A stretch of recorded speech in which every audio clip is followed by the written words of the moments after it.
ఈ ఆలయానికి వేల ఏళ్ల నాటి చరిత్ర ఉంది. అదే ఆంధ్రప్రదేశ్లో ఉన్న పంచారామ క్షేత్రాల్లో ఒకటైన క్షీరారామ క్షేత్రం. ఇక్కడ కొలువై ఉంది సాక్షాత్తు ఆ శివయ్య. ఇక్కడ స్వామి ప్రత్యేకత, స్వామి పాలవర్ణంలో కొలువై ఉన్నారు. అందుకే ఈ క్షేత్రానికి కూడా క్షీరారామం అని పేరు వచ్చింది. క్షేత్రం ఉన్న ప్రదేశం పాలకొల్లుకు కూడా ఇంతకు ముందు క్షీరపురి అనే పేరుండేది. కాలక్రమేణా పాలకొల్లుగా పేరు తెచ్చుకుంది. ఇక్కడ భక్తులు నమ్మేది ఒకటే, మనసారా మన బాధ మన కష్టం చెప్పుకుంటే శివయ్య ఖచ్చితంగా కరుణిస్తాడని చెప్పి. పురాణాల ప్రకారం తారకాసురుడు అనే రాక్షసుడు అమృతలింగాన్ని ధరించి ఉండేవాడు.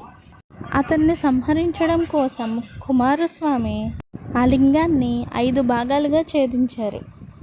ఆ 5 భాగాలు పడిన ప్రదేశాలే పంచారామ క్షేత్రాలు.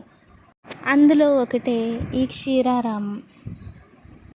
ఇక్కడ శివలింగాన్ని సాక్షాత్తు ఆ మహావిష్ణువే ప్రతిష్ఠించారని ప్రజలు నమ్ముతారు. అందుకే దీని వెనకాల ఒక ప్రత్యేకమైన శక్తి ఉంటుందని ప్రజల విశ్వాసం. గుడిలో ఇంకా చిన్న చిన్న శివలింగాలు ఇంకా ఎన్నో ఉన్నాయి. అలాగే మన చరిత్రని, మన దేవుళ్ళని అందరినీ ఒక్కసారిగా చూడాలంటే ఈ క్షీరారామానికి వస్తే చాలు. ఎంతమంది దేవతలు ఉంటారో వాళ్ళు ఎవరు అనేది కూడా తెలుస్తుంది. ఈ ఆలయంలో ప్రత్యేకత రాజగోపురం చాలా ఎత్తుగా ఉంటుంది. అలాగే ఇక్కడ దూరం నుండి వచ్చే భక్తుల కడుపు నింపటం కోసం ప్రత్యేక అన్నదానం రోజు ఏర్పాటు చేయడం జరిగింది. క్షీరారామంలో ఉన్న శివలింగం పాలవర్ణంలో ఉండడం వల్ల దానిపైన చంద్రుని కాంతి పడినప్పుడు మరింత ప్రత్యేకంగా కనిపిస్తుంది. ఇక్కడ మహాశివరాత్రి సందర్భంగా జరిగే ఉత్సవాలు మహావైభవంగా ఉంటాయి. స్వామిని దర్శించుకోవడానికి దూర ప్రాంతాల నుండి ప్రజలు ఎంతోమంది దండోపదండాలుగా వస్తారు. ఈ ఆలయంలో ఉండే ప్రశాంతత వల్ల ఒక ప్రత్యేక ఆనందం కలుగుతుంది. గంటల శబ్దం, హారతుల వెలుగు, ఓం నమ శివాయ అనే జపం ఇవన్నీ కలిసి ఒక దివ్యమైన అనుభూతిని కలిగిస్తాయి. ఉదయం ఆ స్వామికి జరిగే అభిషేకాలు, సాయంత్రం హారతులు ఇవన్నీ చూస్తూ ఉంటే అద్భుతమైన భావన కలుగుతుంది. కొంతమంది భక్తులు చెబుతారు, ఇక్కడికి వచ్చాక వారి వారి జీవితాల్లో ఎన్నో అద్భుతాలు జరిగినాయని, వాళ్ళ కష్టాలన్నీ తొలగిపోయాయని, స్వామి అంతా చూస్తూ ఉంటాడని.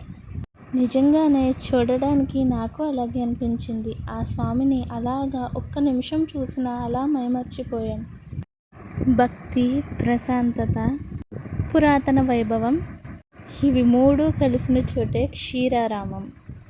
ఈ క్షేత్రం పాలకొల్లులో కొలువై ఉండడం పాలకొల్లు వాసుల యొక్క అదృష్టం. ఎంత అదృష్టం చేసుకుంటే, ఎన్ని జన్మల అదృష్టం తోడుంటే స్వామిని దర్శించుకోగలం. ఇక్కడ ఎంతసేపు ఉన్నా కానీ అస్సలు వెళ్ళాలనిపించదు. అది ఏంటో తెలియదు కానీ ఆ స్వామి మహిమ అలాంటిది. ఇక్కడ శివయ్య మన మాటలు వింటాడు, మన కష్టాలకి కరిగిపోతాడు, మనం అడిగిన ప్రశ్నలన్నిటికీ జవాబులు ఇస్తాడు.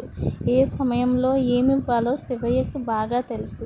ఇప్పుడు మన దగ్గర నుంచి శివయ్య ఒకటి తీసేసుకున్నాడంటే దానికి 1000 రెట్లు మనకి ఇస్తాడు. ఇప్పుడు తీసుకున్నది మనకి ఎంత బాధ అనిపిస్తుందో, తర్వాత శివయ్య మనకి ఇచ్చేది 1000 రెట్లు ఆనందాన్ని కలుగజేస్తుంది. ఒక్కసారి కనుక ఈ ఆలయాన్ని దర్శించుకుంటే మన మనసులో ఉన్న చెడు ఆలోచనలు మొదలైనవన్నీ నశిస్తాయి. ఇప్పుడు మనం ఇక్కడ చూసే శిల్పకళ అంతా కూడా నేరుగా చూస్తే కనుల పండగగా ఉంటుంది. ఇది పురాణాల ప్రకారం తూర్పు చాళుక్య రాజు చాళుక్య భీముడు కట్టాడని నమ్ముతారు. ఇది 9 నుండి 10 శతాబ్దం మధ్యలో చాళుక్యుల పాలన జరిగినప్పుడు కట్టిన గుడిగా ప్రసిద్ధి చెందింది. ఇక్కడ శివలింగం విష్ణు ప్రతిష్ఠించాడని, అలాగే మొదటి పూజ రాముడు చేశారని బాగా నమ్ముతారు. పంచారామాలు అందరూ దర్శించుకోవాల్సినవి, అందులో ఈ క్షీరారామం తప్పకుండా. ఇంతకీ మీకు అసలు విషయం చెప్పలేదు కదా. మీకు ఈ క్షీరారామం రాజగోపురం ఎత్తు ఎంతో తెలుసా? మీకు 120 అడుగులండి. ఇంతకీ మీరు ముఖ్యంగా సోమవారం వచ్చారనుకోండి, ఇంకా గుడి నిండా భక్తులతో కిటకిటలాడిపోతుంది. ఇంకా కార్తీక మాసం, మహాశివరాత్రి ఇలాంటి సందర్భాల్లో అయితే చూసుకోవాల్సిన అవసరమే లేదు. ఈసారి పాలకులు వచ్చినప్పుడు తప్పకుండా దర్శించుకుంటారు కదా క్షీరారామం. ఎలాగైతేనే ఆ శివయ్య దర్శనం మీకు నాకు కూడా కలిగింది. ఈ ఆలయ మహిమ ఎంత చెప్పినా కానీ తనివి తీరనిది. మీరు క్షీరారామలింగేశ్వర స్వామిని ఇంతకుముందే దర్శించుకున్నారా?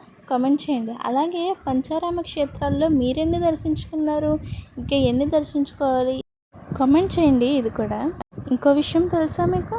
ఇక్కడ చంద్రుడు స్వయంగా శివుడికి పూజలు చేసేవాడంట. ఈ చరిత్ర గురించి ఎంత చెప్పినా చెబుతూనే ఉండాలి. ఇంకా శివయ్య అంటే ఇష్టమున్న వాళ్ళు కింద ఓం నమ శివాయ అని కామెంట్ చేసి, లైక్ చేసి, సబ్స్క్రైబ్ చేసుకోండి. ఓం నమ శివాయ.